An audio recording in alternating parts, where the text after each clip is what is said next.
You probably hear developers say things like, APIs run the internet. But what does that actually mean?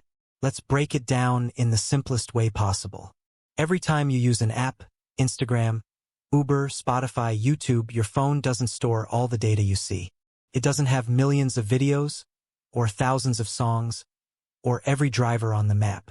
So your app has to ask a server for that information. And the server sends it back. That connection is a REST API.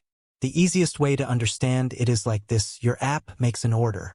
The server prepares the meal, and the API delivers it from the kitchen to your table. REST became the standard because it uses simple, universal rules. Get to read data, post to send data, put to update, and delete to remove.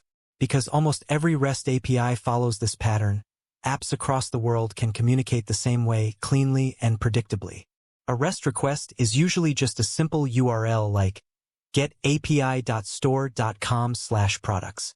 The server responds with lightweight JSON, basically text that both humans and computers can read.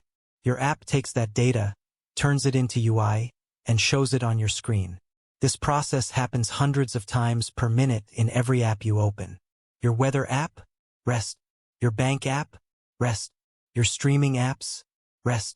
Even your food delivery app depends on REST APIs to track your order in real time. Without REST, the internet wouldn't know how to communicate.